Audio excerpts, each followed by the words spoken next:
রাধা। এই জীবন যেটা আপনি যাপন করেন, জানিয়ে আপনার এত অহংকার, বলুন এই জীবনে আপনার কি আছে? আপনাকে জন্ম দিয়েছেন আপনার মাতা, তারপর আপনাকে হাঁটতে শিখিয়েছেন, কথা বলতে শিখিয়েছেন, ভাষা শিখিয়েছেন, আরো অনেক কিছুই শিখিয়েছেন আপনার গুরু বা আপনার মাতা পিতা অথবা এই সংসার। ব্যবসা, বাণিজ্য, এই সব কিছুর সাধন অন্য কেউ দিয়েছেন। ধন অর্জন করার সাধনও অন্য কেউ দিয়েছেন। ধনও অন্য কারোর থেকেই লাভ করা হয়েছে। সম্মানটাও অন্য কোনো ব্যক্তি আপনাকে দিয়েছেন। জন্মের পর প্রথম স্নানও অন্য কারোর হাতে করতে হয়েছে। মৃত্যুর পরেও অন্তিম স্নানটাও অন্য কেউ করাবে।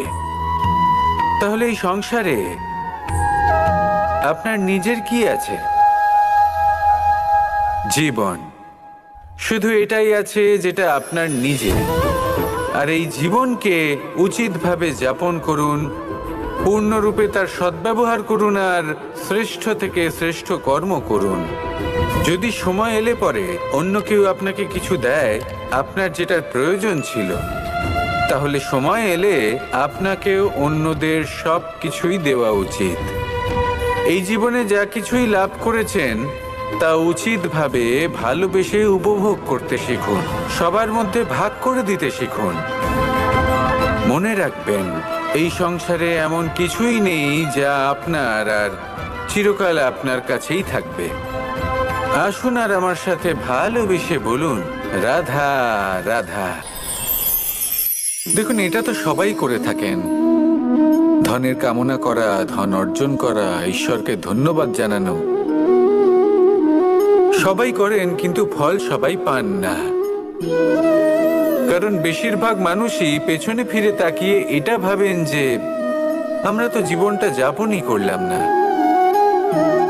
এই জীবনে সবকিছু আছে, সম্পত্তি আছে, স্বাচ্ছন্দ্য আছে, সাফল্য আছে, শুধু সুখ আর শান্তি নেই।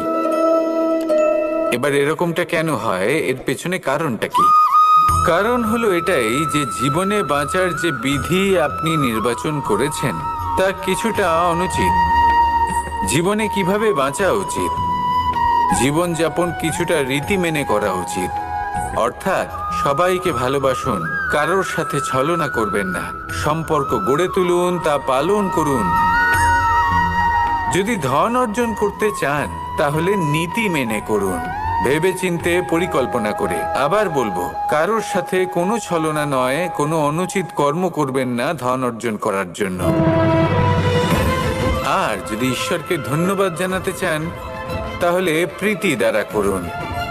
আর যে ব্যক্তি রীতি, নীতি আর প্রীতি এই তিনটি ভাব বুঝে উঠতে পারে এবং তা আত্মসাৎ করে নিতে পারে, তার অতীত, ভবিষ্যৎ এবং বর্তমানকাল সবকিছু সংযত হয়।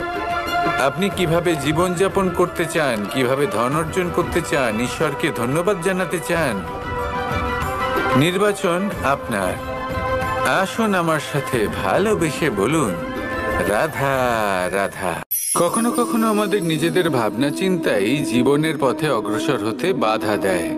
আমাদের চিন্তা ভাবনা আমাদের সীমাবদ্ধ করে দেয়। আমরা প্রত্যেক দিন পরিশ্রম করি, কিছু দেখি, কিছু লাভ করি, কোনো একটা স্থানে পৌঁছই, আর একটা সময় পরে মনে কেমন যেন একটা ভাবনা উৎপন্ন হয় যে আর কত দেখব, এত কিছু তো দেখে নিলাম, এত কিছু তো লাভ করলাম, এত সাফল্য অর্জন করলাম, আর কত লাভ করব। আর সেখানে আমরা থেমে যাই। এটা হয় আমাদের ভাবনার সীমাবদ্ধতার জন্য। কিন্তু যদি জীবনের কথা বলি, জীবন যদি আপনাকে সেই স্থানে পৌঁছে দেয় তাহলে তার পরবর্তী পথটাও জীবন আপনাকে নিশ্চিত রূপেই দেখাবে। প্রয়োজনটা হলো সেই পথটা দেখার এবং সেই পথে অগ্রসর হওয়ার। আর যেটা আমাদের জীবনযাত্রার সাথে হয় সেটা জীবনের সাথে এবং আত্মার সাথেও হয়ে থাকে। আমরা জীবনে প্রগতি লাভ করি, বিকাশ লাভ করি, কিন্তু একটা সময় পরে আমরা থেমে যাই। আমাদের সেটাই করলে চলবে না। এই জীবনযাত্রা, প্রগতি, বিকাশ, এই সব কিছুর সমাপ্তি তখনই সম্ভব যখন জীবন সমাপ্ত হবে। তাই নিজেকে বাধা দেবেন না, নিজের জীবনের উদ্দেশ্যকে সীমিত করবেন না। সামনে অগ্রসর হতে থাকুন আর আমার সাথে ভালোবেসে বলুন, রাধা রাধা। মানুষ সবসময় নিজেদের জীবনে ভবিষ্যতের বিষয়ে ভাবতে থাকে। কখনো উৎসাহিত হয়, কখনো চিন্তিত হয়,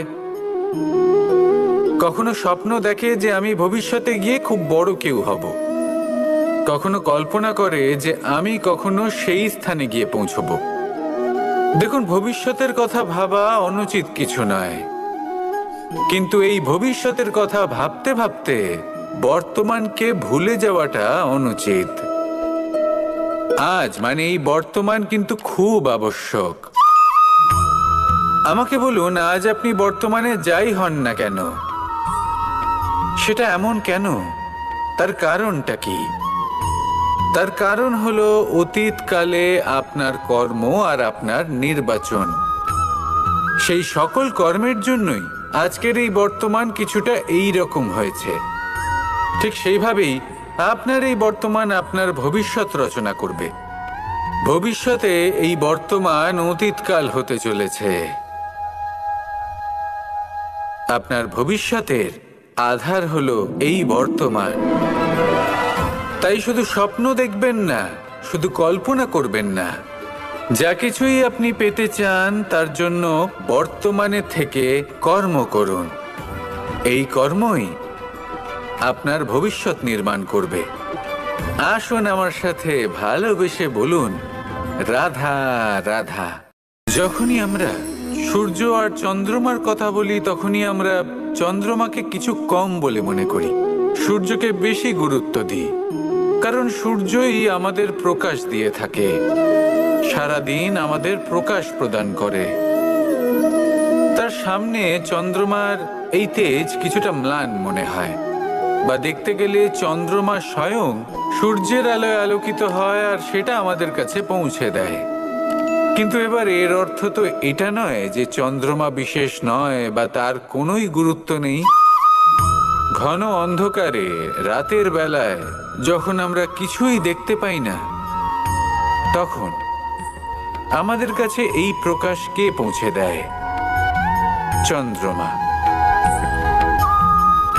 যখন চাঁদ পূর্ণিমার রাত আসে তখন ব্যক্তি তার প্রেমিককে বা স্ত্রী তার স্বামীর মুখটা সেই চাঁদের মধ্যেই দেখতে পায়। একটা ছোট্ট বালক, ছোট্ট একটা শিশুর যখন রাতে ঘুম আসে না, সে ব্যাকুল হয়ে পড়ে, আমরা তাকে আকাশের এই চাঁদকে দেখাই, তাকে সন্তুষ্ট করে ঘুম পাড়িয়ে দিই। এই চন্দ্রমা কখনো অর্ধচন্দ্রমা হয়ে, কখনো লুপ্ত হয়ে গিয়ে, কখনো আবার জাগ্রত হয়ে ওঠে, এই সংসারকে প্রকাশ প্রদান করে। সে অসংখ্য প্রাণীর পথ প্রদর্শন করে। অর্থাৎ চন্দ্রমা হওয়া কোনো অংশে কম কিছু নয়। যদি আপনিও জীবনে নিজের তেজ সংসারের কাছে পৌঁছে নাও দিতে পারেন, তাতে কিছুই যায় আসে না। যদি কারোর তেজ নিয়ে তেজস্বী হয়ে তার দ্বারা অন্য কারোর জীবনে আসার আলো ফুটিয়ে তুলতে পারেন, তাতেও কিন্তু আপনার জীবন সার্থক। আসুন আমার সাথে ভালোবেসে বলুন, রাধা রাধা। ছোটবেলায় যখনই আমাদের মাখন খেতে ইচ্ছে করত তখন আমরা মাখন চুরি করে খেতাম। আমরা সকল বন্ধুরা একে অপরের পিঠে দাঁড়াতাম, মাখনের হাঁড়ি ভাঙতাম আর মাখন খেয়ে নিতাম। এটাকেই বলা হয় সংগঠনের শক্তি। এবার কি শুধুমাত্র সংগঠনই যথেষ্ট? আসুন দেখা যাক। যেমন ধরুন, সব থেকে হৃষ্টপুষ্ট বালক যে, সে যদি সবার ভার বহন করার বদলে ওপরে চড়তে থাকে, তাহলে কি আমরা হাঁড়ি ভাঙতে পারবো? আমরা কখনো কি মাখনের আনন্দ উপভোগ করতে পারবো? না। শুধুমাত্র সংগঠন যথেষ্ট নয়, তার সাথে প্রয়োজন হলো ভারসাম্য। তবেই তো মাখন লাভ সম্ভব। ঠিক সেভাবেই জীবনেও নিজেদের সম্পর্কে, পরিবারে, সমাজে, কার্যক্ষেত্রে ভারসাম্য বজায় রাখা প্রয়োজন।